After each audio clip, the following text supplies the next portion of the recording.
So if Sankhya is not clear, none of the other darshanas are going to be clear. Sankhya is based on karya karana vada. You cannot create something out of nothing. So the effect is already embedded in the cause. Number one enemy of Advaita is Sankhya. So Purusha and Prakriti both exist. This is not creation. Remember, in Indian darshanas, there is no creation myth. Ishka zauke nazara muft mein badnaam hai, husn khud betab hai jalwa dikhane ke liye.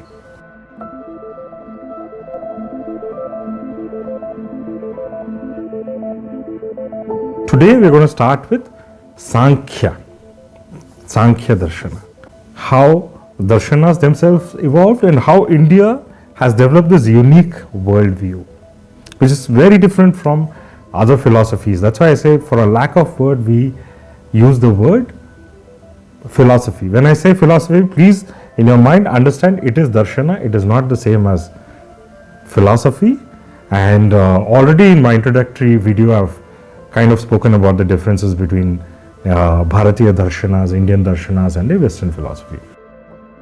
So starting with Sankhya, I will give you a little bit of background as to what Sankhya is. Sankhya literally means counting. Sankhya, counting. It literally means that. Let us understand what is the foundation of Sankhya. I said Sankhya is the foundation of Indian darshanas. So what is the foundation of Sankhya then? Entire Sankhya philosophy is based on Karya Karanavada. Cause and effect. And this is also the biggest contribution of Indian thought to the world. So on one hand you have the creation theory, where there's a creator who out of nothing created this entire universe. The Judeo-Christian Islamic theory that the entire universe was created in 7 days, 6 days, and the 7th day he took rest. On the other hand, you will understand in the Indian context, they say that is not possible. This is Satkaryavada. It's called, it is impossible to bring something out of nothing. It's just not possible. Even physics, modern science says ex nihilo nihil fit. Out of nothing, only nothing can come. You cannot create something out of nothing. So this is one of the biggest contributions, and of course it was made popular. It has been made popular throughout the world by the great Gautama Buddha. But Gautama Buddha's contribution is slightly different. He says Pratitya Samutpadavada. Okay, let me quickly go into what we call as karma theory is all about. This is the foundation of all Indian darshanas, the karma theory. So what happens is, they say we will give you a few proofs as to why something has to come from something. Even modern science says matter can neither be created nor destroyed. So matter was always there. At least let's talk about matter right now, which is easy for us to understand. Satyakaravada is one of the proofs that are given that, they say it is impossible to produce something which already doesn't exist. So there must be a cause. The effect requires a cause which is similar to it. Understand this. What they are saying is, if the effect, for example, the classical example given here is, you cannot make oil from stone, but you can make oil from till, sesame seed or gingerly oil, they say. Tilasya tailaha. If there is till, which is sesame, you can make sesame oil. You cannot make sesame oil from rock. So the effect has to be similar to the cause. So if we have a universe which is material in nature, then the cause is also material. Here again they give a proof that there are two types of cause. One is upadana karana and one is nimitta karana. Nimitta means the maker. Let's take the example of a pot. A potter who is making a pot, he is the maker, but he cannot make a pot without mud. even if God was asked to create all this matter, the upadana karana or the cause, the material cause must be present. Okay, we will understand what this material cause is. What is this upadana karana? And they say not everything comes out of everything. It is going to become slightly more complicated as we go along, because there are so many ideas that we might have heard or read. I know that here we have some practicing Advaitis who will say, no, how is this possible? So what we are doing today, see, it takes a lot of refining of the mind. Like, Aristotle says, it takes an educated mind to entertain a thought without accepting it. We have to entertain the whole Sankhya Darshanas as they are, without superimposing your already existing worldview. We are talking only about Sankhya. So Sankhya says everything cannot come out of everything. For example, it says even God cannot make a square circle. Like Nehru said, a round peg in a square hole. Nobody can make a circle which is shaped like a square. Like the atheists say in the West, the atheists say, to disprove the existence of God. Ask your God to make such a big stone that he cannot lift it himself. It's not possible, because if God makes such a big stone, then he cannot lift it. So he is not all powerful. But if he can lift a stone, then he can never make a stone. In which case he is again not all powerful. So here they are saying, as a prerequisite, not everything rises from everything. So it can only produce what potential it has. Like I said, oil can come only from sesame or gingerly. It cannot come from rock. And the most important thing, which later on became a very big philosophy in itself, the effect has in it already the cause embedded. For example, this is what Buddha later on expanded and made into Pratitya Samutpadavada. What it says is, for example, if you take a mango, the mango is the effect, the cause of the mango tree, which is the mango tree, is already embedded in the seed. And if you give it the right atmosphere, it will become a tree and it will give more mangoes. Like Kabir Das says, Karu burai sukh chahi, kaise paaye koi, boye ped babul ka, aam kahan se hoye. So he says, if you plant a neem tree, which is very bitter, you cannot expect a neem tree to produce mangoes. So the effect is already embedded in the cause.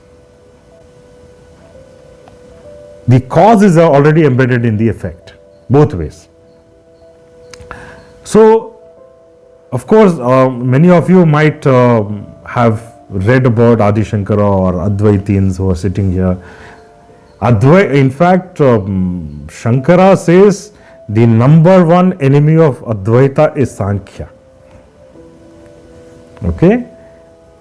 He says Parama Malla, number one enemy of Advaita is Sankhya.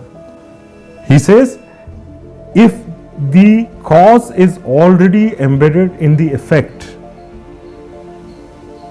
then how is any change possible? How is mutation possible? No change is possible, no? Because the effect will bring the same cause, the cause will become the same effect, and the effect will have another similar or the same cause again. So it's a never-ending process. There's no change possible. There's no mutation possible. And he quotes, one of the most famous mantras from Ishavasya. He says, Purnamada, Purnamidam, Purnat, Purnamuda, all that.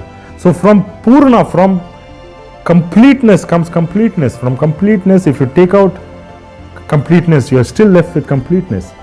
And he quotes Vedas and says that this is why Sankhya will fail or is failing. All clear, and it's clear till here?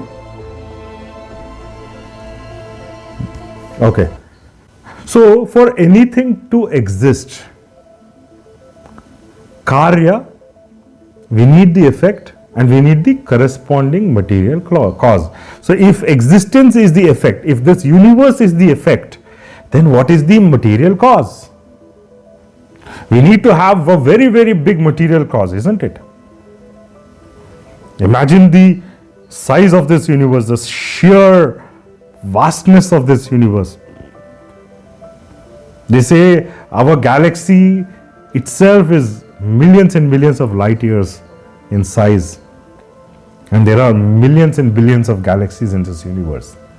So what is the material cause? They say the material cause, 21:30. thank you, the material cause is Prakriti. Again, we have to understand this is not your everyday Prakriti, nature. This is not what it means.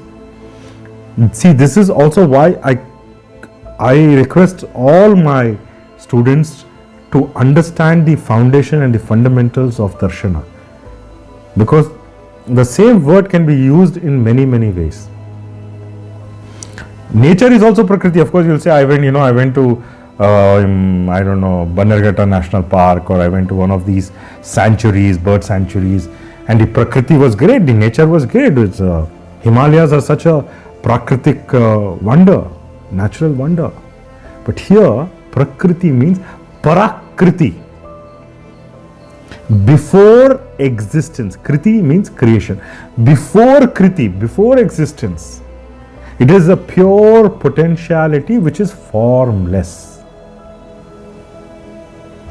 This Prakriti is formless. Okay? And it is made up of 3 parts, or it has 3 gunas. Prakriti itself, all these 3 put together is Prakriti. This is not an element. This is not Tattva. A lot of people say these 3 parts are Tattva. One, they say this one is made up of a lot of pleasure, happiness. It is pure light. It is white in color. They give the name Sattva or Sattva Guna. The second one is pain. It is movement. It is red in color, and they call it Rajas.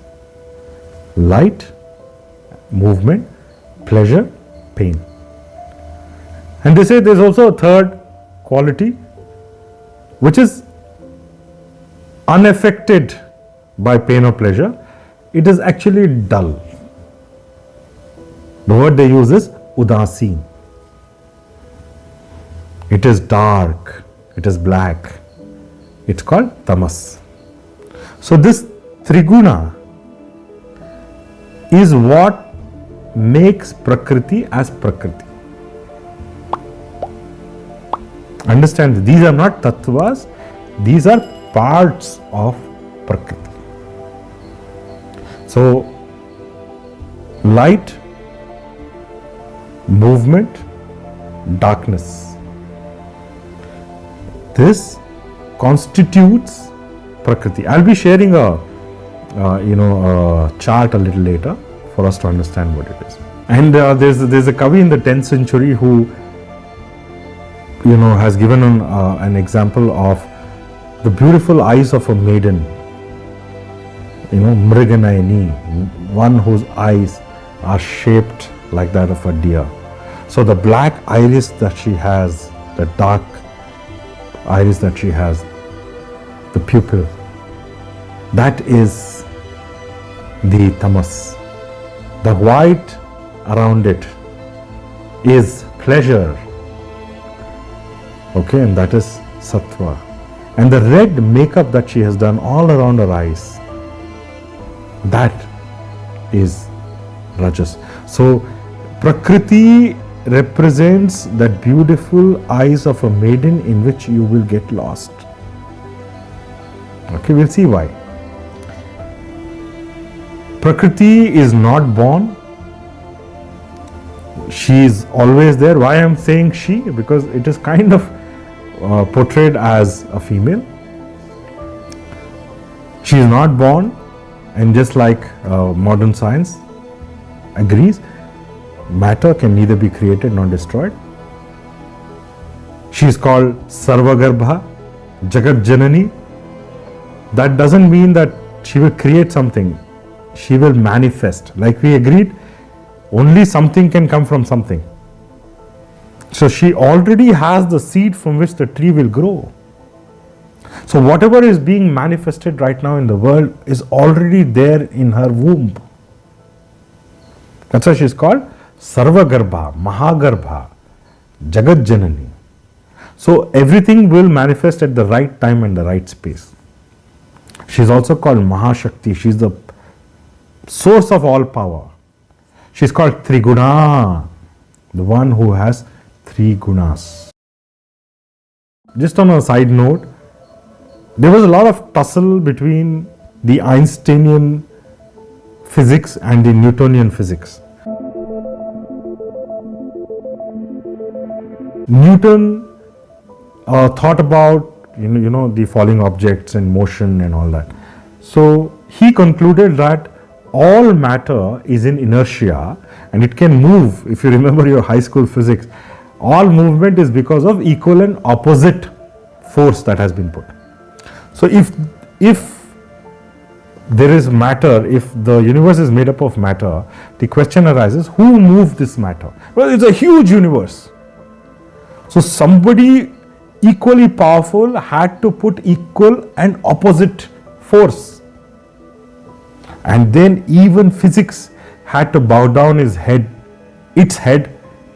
and accept that God moved the universe, and he says, and Newton says, God was exhausted. And he is resting and he'll come back only when the destruction of the universe will happen. But later on, in as late as 20th century, physicists like Heisenberg and Schrödinger, they say that no, motion is inherent in matter. The nuclear forces, the weak nuclear, strong nuclear force, the electronic force, they're all in movement. Matter is movement, matter is motion. Imagine this was propounded about 3,000 years back by the Sankhya, at least 3,000 years back by the Sankhya rishis. And science agrees with Sankhya only in the 20th century.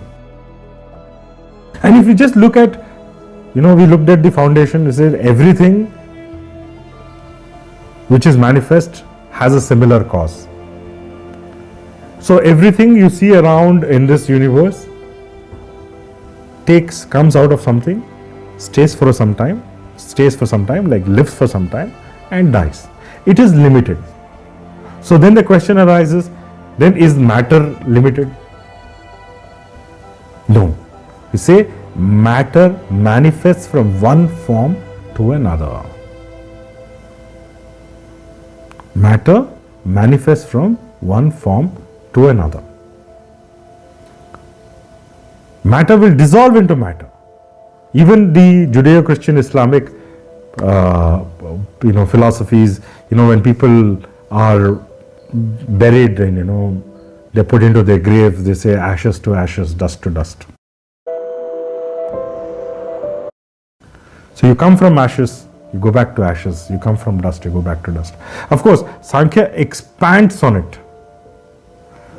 Sankhya actually tells you how this evolution, this is not creation. Remember, in Indian Darshanas, there is no creation myth, even though we use it because we are all taught by the Western schools of thought. We very easily say creation. Universe, then what about Puranas? What is Brahmanda Purana says out of himself? Creation happened and all that. I'll come to that part. But Sankhya proposes a transformation of matter. Remember this. Matter changes from,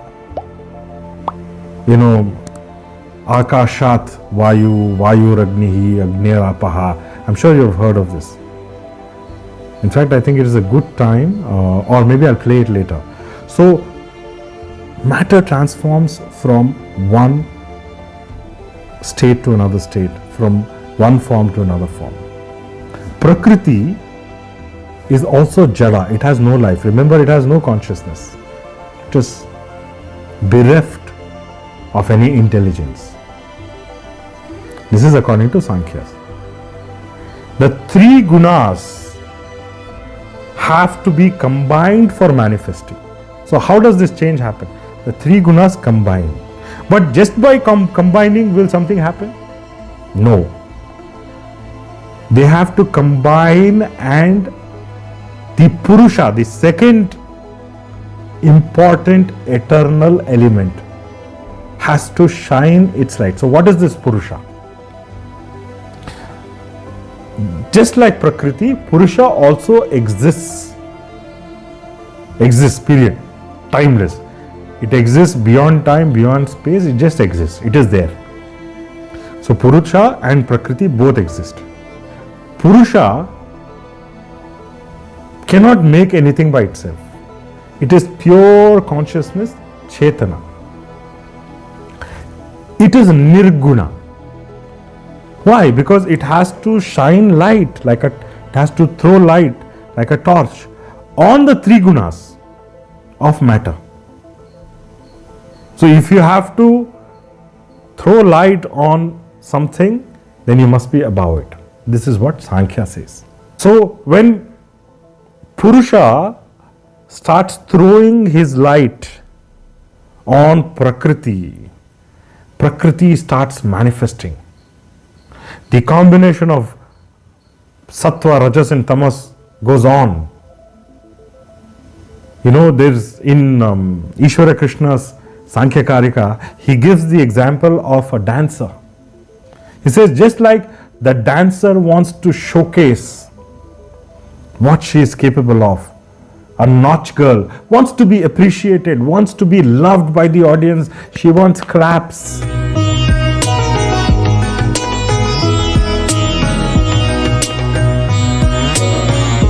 The three gunas that make up Prakriti also start manifesting their universal dance, so that Purusha can appreciate and love and clap and enjoy. What is the difference then? The difference is, no matter what point of time or space Prakriti resides in or exists in, there is no change. For example, water on earth is water, water on Mars is also water. It is H2O. But the way it is perceived by a human on earth and perceived by a human on Mars can be completely different. It can be perceived differently by different people. Why? Because he is the experiencer. He experiences Prakriti. Sankhya also says Purusha is indestructible, timeless. Some of the other philosophies have called Purusha as Atma or Paramatma, if you want to call it, or the Paratattva. So let us not get confused. See, what happens is, these words, like I said, mean something specific to each darshana. In the Sankhya, they have used the word Purusha. But Purusha does have one attribute. Now we are saying it has no attribute, it is pure consciousness, it is Chetana. So does it have no attributes? It has one attribute. It is the Drashta. It has the intentionality of consciousness. It has a sankalpa to be conscious. You with me till here? Yes? It has an intention of being conscious. It wants to enjoy. It is the bhokta Drashta, it is the Drashta. It is the seer. It is the light, but it does not have movement. Unlike our physical light, this Prakash, it's called Prakasha. So this Prakasha doesn't have movement in Sankhya. So like I said, because it can experience, there are infinite number of Purushas. And of course, because of the combination of the Gunas and the light of Purusha in it, there are infinite matter also. Material is also infinite, Purusha is also infinite. As many understandings, as many experiences, as many worldviews, as many opinions, so many Purushas. So Purusha is not one. Unlike many other philosophies, Purusha is not one. Purusha is plural. And Prakriti is a combination. She is active, she has qualities. Purusha is inactive. All clear till here? I'm going to share a small video and then go forward. Okay? Just listen to this video. अथ नासदीय सूक्त पाठः ओम नासदासीर्नो सदासीत् तदानीं नासीद्रजो no Vyoma परो यद किमावरीवः कुहकस्य शरमन्नो अम्भः किमासीद् गहनं गभीरम् न मृत्युरमृतन्दरहिना रात्र्या अन्न आसीत् प्रकेतः आनीदवादग्गस्वदया तदेकम् तस्माद्धान्यन्न परः किञ्चनासा तम आसीत् तमसा गूढमग्रे प्रकेतम् सलिलग सर्वमा इदम् तुच्छेनाभ्यभिहितं यदासीत् तमसस्तन्महिना जायतैकम् कामस्तदग्रे समवर्तदाधि मनसोरेदः प्रथमं यदासीत् सतो बन्धुमसति निरविन्दन् हृदि प्रतीक्ष्या कवयो मनीषा तिरश्चीनो विददो रश्मिरेषाम् अधस्विदासी दुपरिस्विदासीदो रेतोधा आसन् महिमान आसन् स्वधा अवस्थात् प्रयतिः परस्तात् को अध्ना वेदक इह प्रवोचतो कुत आजाता कुत इयं विसृष्टिः अर्वाग्देवा अस्य विसर्जनाय अथा को वेदयत आबभूवा इयं विसृष्टिर्यत आबभूवा यदि वा दधे यदि वा न यो अस्याध्यक्षः परमे व्योमन् सो अंगवेद यदि वा न वेदा. This is called Nasadaya Sukta. Okay, it is from Rig Veda, and I will be happy to share this video with you if you want later. What it actually says is beautiful. How everything came about. And the last line is especially wonderful. It says, "Thus the ruler of the heavens." Does he know that this is creation? Maybe, maybe not. So this maybe, maybe not is the most important part of the entire sukta. But anyway, I'll explain it to you as to what happens, what this sukta is all about. This has been taken as the Vedic basis for Sankhya. Okay?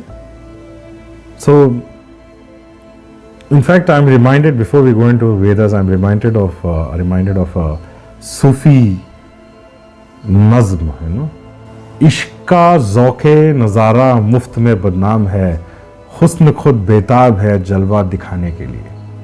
What it actually means, it says ishq, men, muft mein badnaam hai. They are needlessly vilified. They are made into villains because they want to have a glimpse of the husn of the beautiful girl.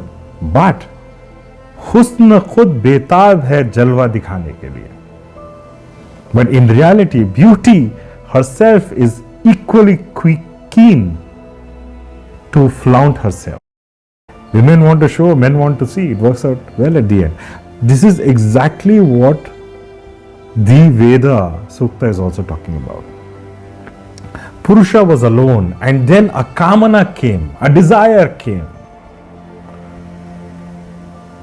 to see what he is capable of. Purusha wanted to see. Fine, Prakriti wanted to show. Okay, this is the whole crux of Sankhya. Now, when Purusha looked at Prakriti, the three gunas started dancing, like I said, like a nautch girl. We also call it in other, in other darshanas, we call it the descent, the avatarana. When consciousness becomes matter. It's called Sankhya evolution. Like I said, there is no creation in the Indian darshanas. If you want to call it Hinduism, there is no creation. Moola Prakriti is also called Avyakta or uncreated, where Rajas, Tamas and Sattva are in equilibrium.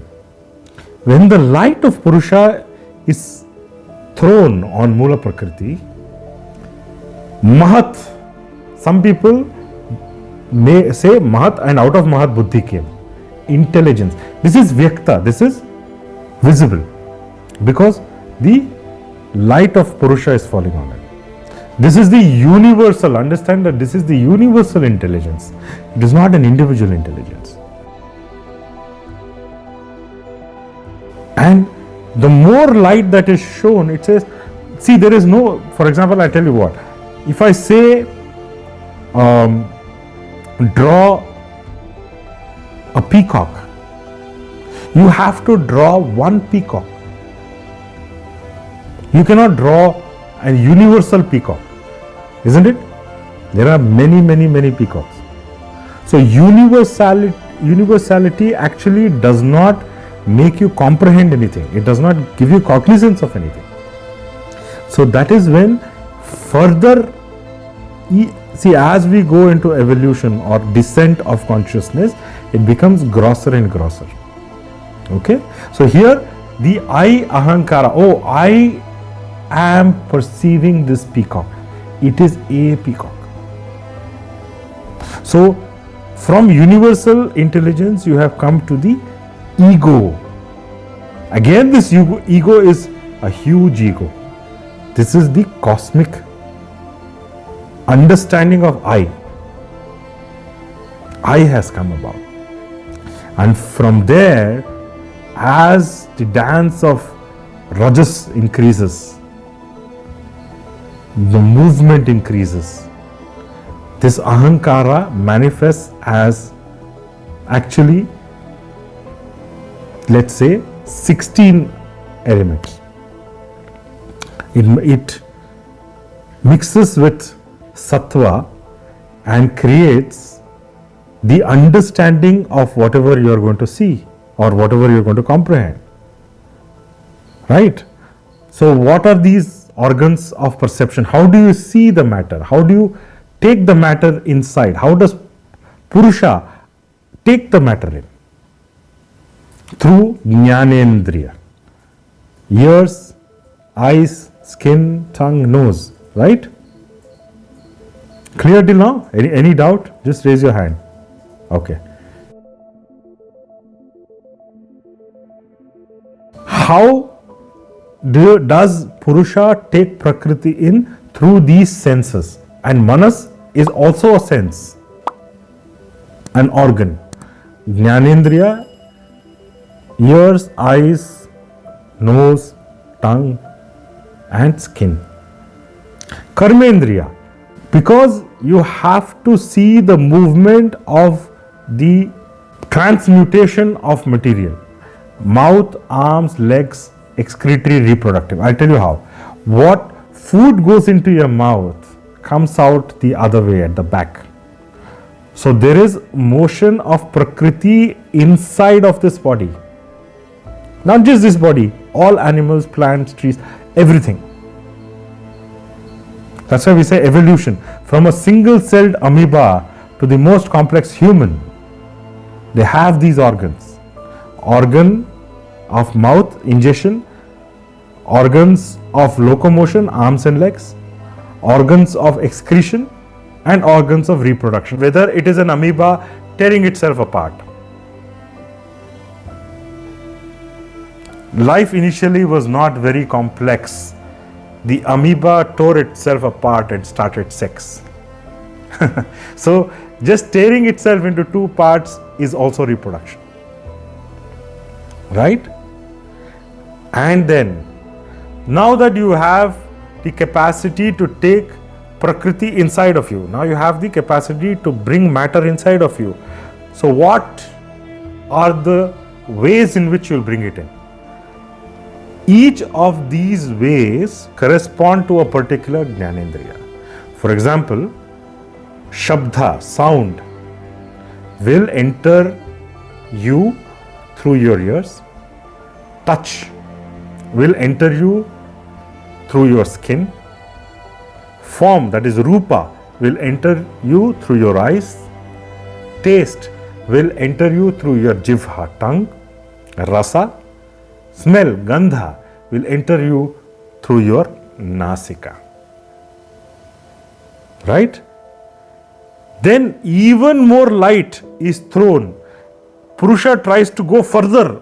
Oh, what is in sound? Like the entire modern physics is trying to do. What is sound? What is this touch? Let me put an electrode and see what is the pressure that is being felt. What is the vibration seen in an MRI scan? So when you try to do that, there tamas enters. Tamas breaks the progress. It becomes grosser and grosser. And it stops at these 5 elements. Space, air, fire, water, earth. Prithvi, Apa, Vayu, Teja, Akasha. Then Purusha cannot further enter it, no matter how much light you throw on it from the Pancha Maha Bhutas, they bounce back.